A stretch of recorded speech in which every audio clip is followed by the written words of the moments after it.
kasi Monday yun, and then may sakit pa ako. Hanggang ngayon, kita niyo man siguro naka-duster na ako. Kaya kanina, buong araw halos mo nagpunta lang talaga. So, this is not about bacteria or virus. Ito about ito sa hika. Dahil, pag tinaman kasi ako ng ubo, diba nung umuwi kami galing siguro, tinaman ako ng ubo. So, akala mo wala na yun. Kasi wala na ako. Then, ganun na pala ng hika. Kaya pag naghiga ako, malasunan ko. So, yun talaga. So, there are things talaga na hindi pwedeng panghimasukan na kapangyarihan ng tao. So, gaano man natin sasabi natin we have the authority for that. But if God talaga ayaw niya, hindi ka pwede magpasok. Tulad na nangyari noong Monday, ibig sabihin talaga, this need talaga, hindi kami magkita. Hindi ko talaga alam na sila. Dahil sila naman kasi mamita, hindi sila nagsasabi. Hindi sila nagsasabi talaga. So, pag alam ko lang na sila yung dating pasyente, sisilipin ko pa rin. Kasi sakit ako sabi ko, late, Monday nga, tsaka may sakit ako, hindi ako nag-healing. Pero pag nagpa-check up yun, kasi alam niyo naman yung matindi pangailangan, nilalabas ko yun. Kung check up ko yun, syempre, nakikita ko yun. So, hindi talaga distinct na magkita kami. Hindi kami nagkita talaga yung Monday. So, dinala agad sa ospital.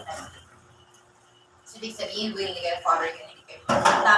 Siguro din matindi yung virus na tumama. So, kailangan din din sa ospital, kaya hindi nila father doon. So, yun, dinala siya doon. So, Monday, Tuesday, Thursday, masakit talaga yung injection. Alala ko dati si Amor, nagkaroon din siya ng ganyan sakit.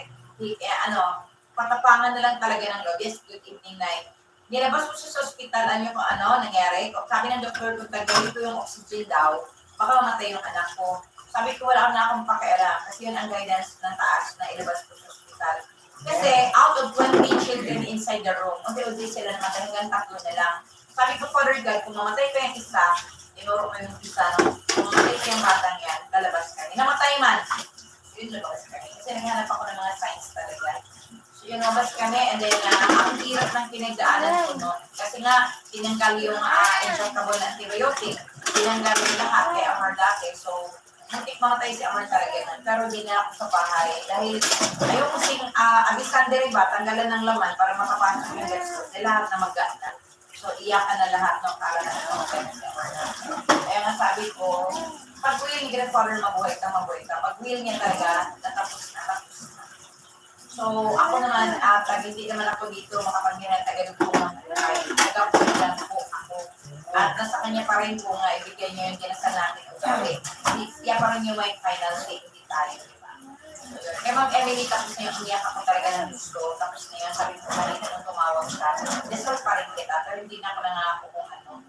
Kasi nga, ayoko na talaga. Dahil alam ko, dinasal naman siya natin gabi-gabi, bakit nagkaganon pa rin? So, ibig sabihin talaga, weak na talaga yung katawan niya.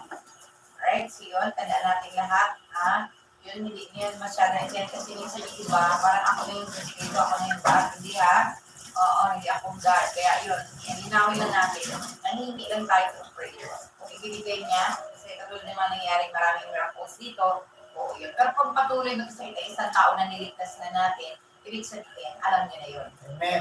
Okay, so dasal pa rin tayo, hindi naman tayo tumitigil. Right? Sabi niya, do not worry, stop worrying. So, ano mang mangyayari, tinanggap na natin kung anong gusto niya para sa atin. So, yun lang, ang magagawa lang natin na magtiwala tayo sa ating Ama. Alam naman niya kung anong desire ng bawat puso ng bawat tao. Alam niya yun. 3 days pa ako. Uy, Lunes yun, ma'am. Pumunta sa dito, Lunes yun. Lunes, Martes, Merkules, Huwebes na ngayon, di ba? Oo, Huwebes na yun. Ngayon, Lunes siya pumasok sa ospital, Martes, Merkules, Huwebes. Oo, yun. So, yun lang talaga ang ibig ko sabihin na magdasal tayo ng magdasal dito, huwag tayo mawala ng pag-asa. Dami naman na talaga. Yes, alam ko niya, parati kasi silang walang signal, hindi sila sumantos sumasabay ng dasal. Alam niya naman parati na na-miss na grandfather yung mga anak niya. Oo, nami-miss niya parati. So, hindi na ako manghimasok dyan. Basta ako dasal ko na wala mangyaring masama. Pero kung si grandfather na magsabi na wala ka na magagawa, so sabi tayo, kaya tayo, wala tayo magawa kung gusto niya talaga. So, mahal pa naman sa mga ibigay talaga. Join tayo ng prayer, okay? Pagkaagad, kasi kung ilabay kasi.